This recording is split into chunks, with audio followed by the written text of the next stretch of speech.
पुस्तक का नाम संतति निर्माण की समग्र प्रक्रिया। ऑडियो 1।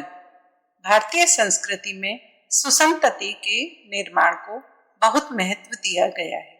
वह उचित भी है।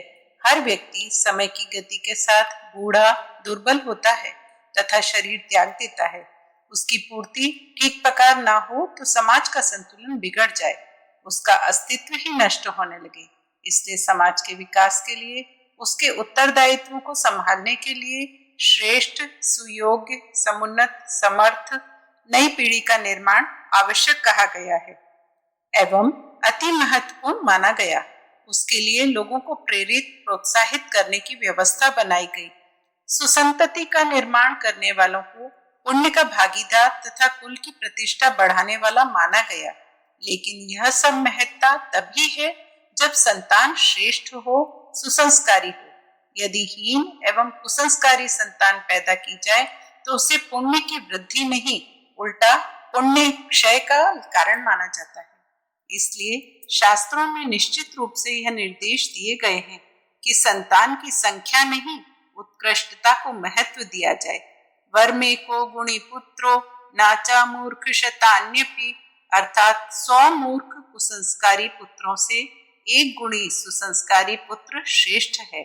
जैसी अगणित उक्तियां भारतीय वाङ्मय में मिलती हैं, गोस्वामी तुलसीदास जी ने रामायण में इस तथ्य को बहुत स्पष्ट किया है। कुसंस्कारी संतान का ना होना ही श्रेयस्कर ठहराया है। जैसे ना तरुबाज भली बादी बियानी, अर्थात माता यदि बालक को संस्कार देने की स्थिति में ना हो तो उसका बांझ निपूती होना ही उचित है। और जिमी कपूत के उपजे कुल सदधर्म नसाही, अर्थात कपूत के पैदा होने से कुल तथा सदधर्म की हानि होती है आदि। आज तो स्थिति इससे लगभग उल्टी हो रही है। संतान के संबंध में मान्यताएं इतनी विकृत हो गई हैं कि वह सुख सौभाग्य के स्थान पर दुख एवं विडंबना का कारण बन गई है। परेशान व्यक्तियों का सर्वेक्षण किया जाए तो पता चलेगा कि अधिकांश की कठिनाइयों के पीछे प्रत्यक्ष या परोक्ष रूप से संतान की ही समस्याएं हैं। संतान का भरण पोषण, स्वास्थ्य, आरोग्य, शिक्षा, विवाह, नौकरी, व्यापार आदि की व्यवस्थाएं बनाने में व्यक्ति परेशान है। वह ना बना पाने से दुखी है। फिर बच्चों के कुसंस्कारों के कारण खड़ी होने वाली ढेरों समस्याएं मानसिक तनाव पैदा करती रहती है। गर्भकाल से लेकर लालन पालन में माताओं का तो स्वास्थ्य ही चौपट हुआ जाता है।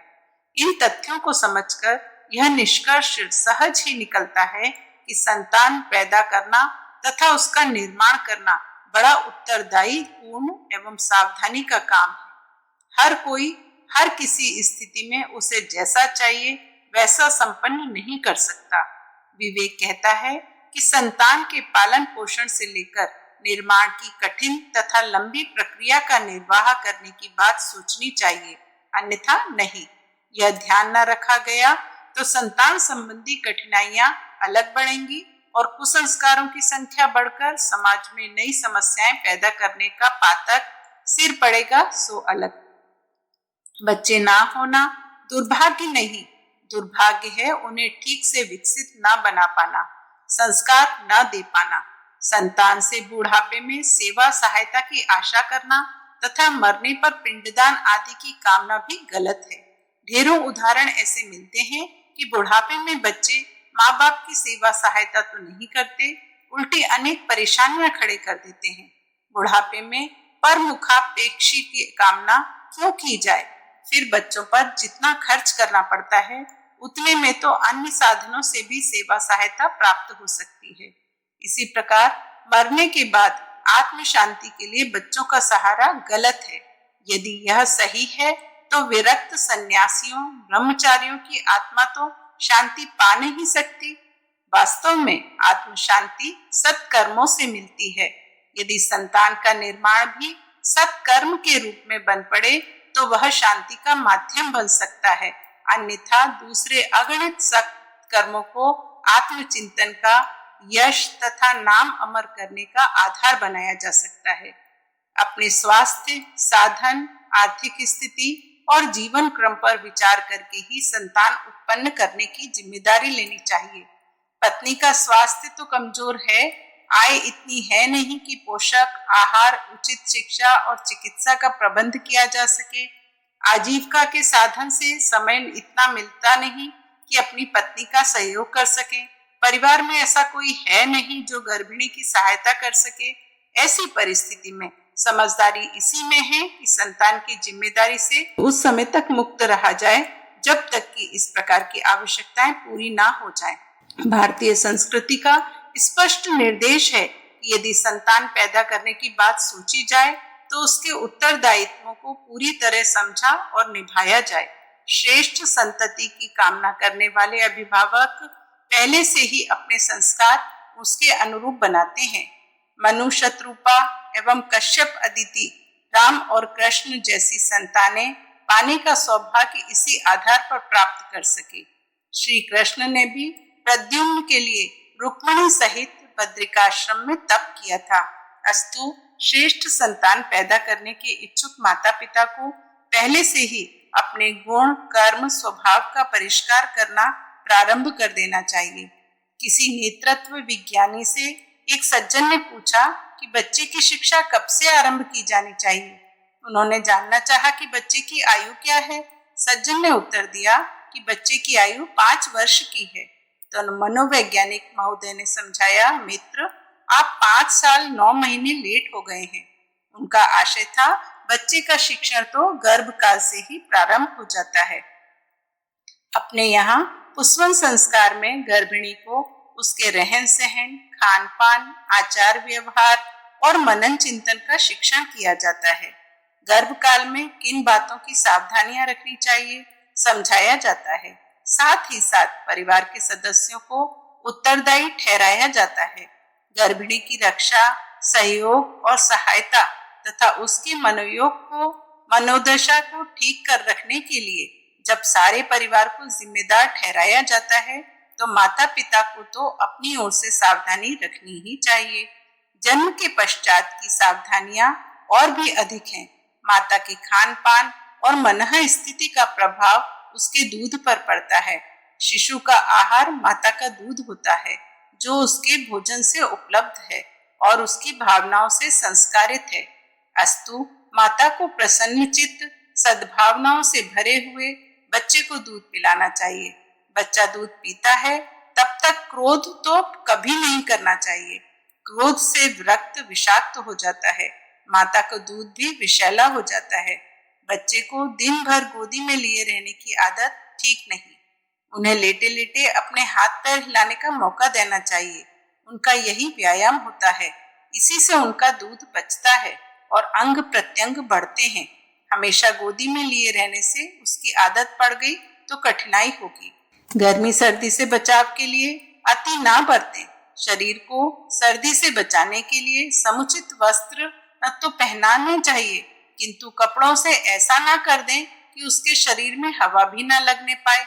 यदि शरीर को अधिक ढके रहने की आदत पड़ जाएगी तो उसके शरीर की सहन शक्ति कमजोर हो जाएगी और थोड़ी सी ठंडी हवा लगने से उसे सर्दी लग जाएगी। ऐसे ही गर्मी में भी लू लपटों से तो बचाना चाहिए, किंतु हवा ही ना लगने पाए ऐसा ढक कर ना रखें। बच्चों को थोड़ी ठंडी, गर्मी, धूप, हवा देनी चाहिए। प्रकृति के वातावरण में रखना चाहिए। शिशुओं को तेल की मालिश लाभकारी होती है। सरसों या तिली का तेल धीरे धीरे सारे शरीर पर अच्छी तरह मालिश करें और उन्हें थोड़ी देर हल्की हल्की प्रथम प्रहर की धूप या आधी धूप आधी छांव में रखें।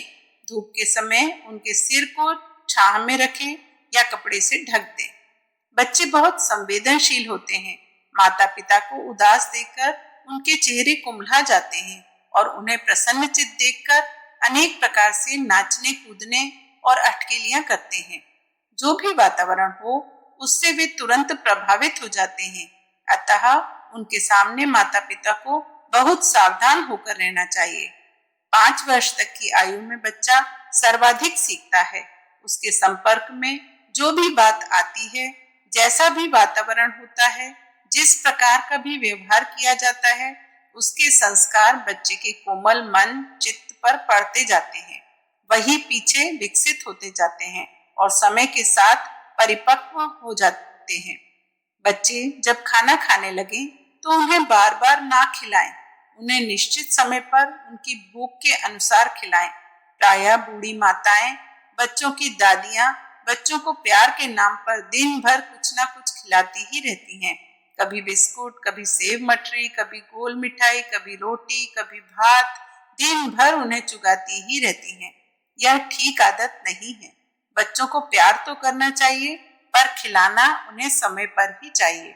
बहलाने और प्रसन्न करने के लिए उन्हें खिलौने देना चाहिए। बाहर हवा में, प्रकाश में, बगीचे में घुमाना चाहिए। बच्चे जब इस योग्य होने लगे कि उन्हें कुछ सिखाया जाए, तो उन्हें थोड़ी थोड़ी बात खेल खेल में ही सिखाना आरंभ करना चाहिए। उनके मस्तिष्क पर इससे सीखने का भार नहीं पड़ता।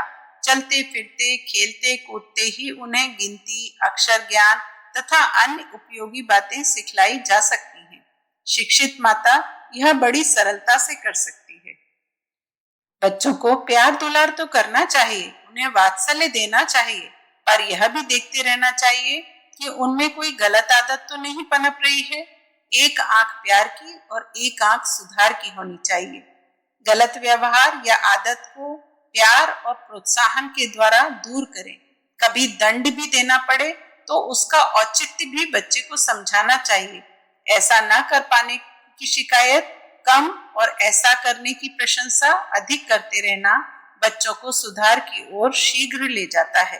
प्रशंसा की सुधार शक्ति का उपयोग करना चाहिए। बच्चों को प्रोत्साहन और बढ़ावा तो देते रहना चाहिए, किंतु उनमें अहम भाव ना बढ़ने पाए, इसका भी निरीक्षण करते रहें। बच्चों को पढ़ाई लिखाई की याद दिलानी पड़ती है। वे प्रायः अपनी धुन में लगे रहने से भूल जाते हैं। लिखाई पढ़ाई का ही नहीं, समय पर खेलने का भी उन्हें संस्मरण कराएं।